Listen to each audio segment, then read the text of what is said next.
When the Tower of Babylon fell, It's murder in Compton. the world descended into chaos. You've got no leads?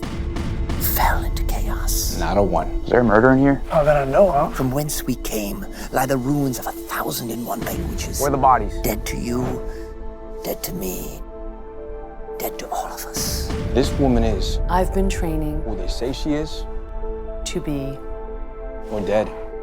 God. I still haven't heard the voices. Makes you wonder. Yes. We'll need you guys to shoot Larry. But I have been in contact with a higher power. I have tutored in the final tongue, the one true tongue. And that is the tongue which you read.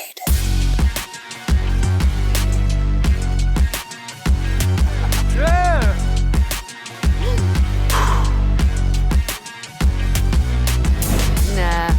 It is time for us all to move as one. Let's go. Let's dance.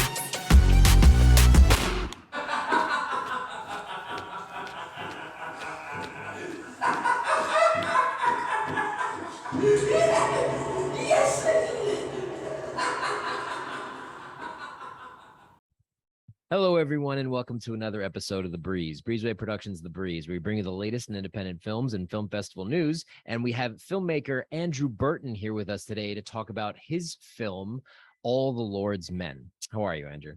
I'm pretty good today. How are you? I'm very good, very good. Looking forward to learning about your film. So tell us a little bit about All the Lord's Men.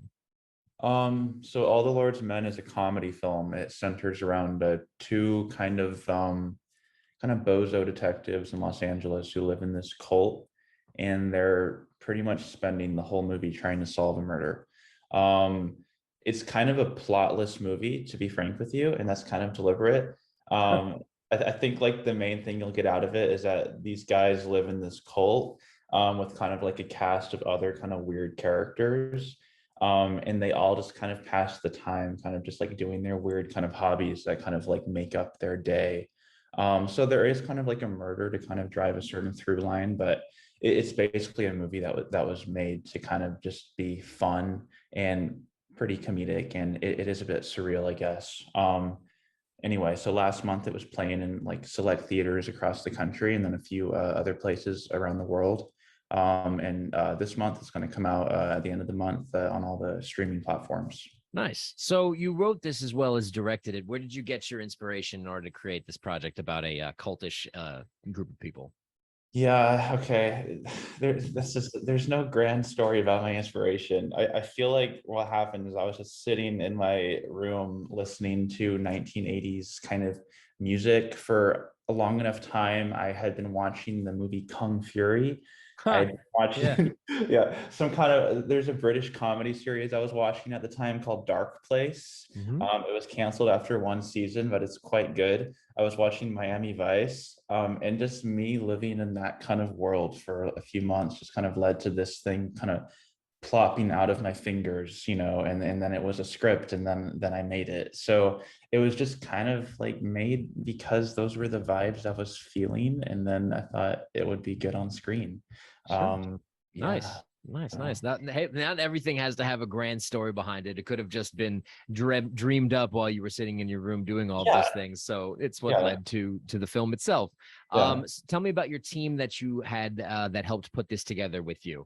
Who are the people that really made this possible along with you? It was a very small thing, so it was just kind of me sharing it with the few kind of investors I've kind of like acquired along the way who worked with me on the Pan American films. Mm-hmm. So it was just like a really small little group that kind of got together, and I used some actors I had used before in my Pan American trilogy, which I was also filming that year. So some actors carried over, a lot of the crew carried over. And we just kind of got together in this little house in Los Angeles and filmed it over 5 days. Nice. I believe it was March, actually.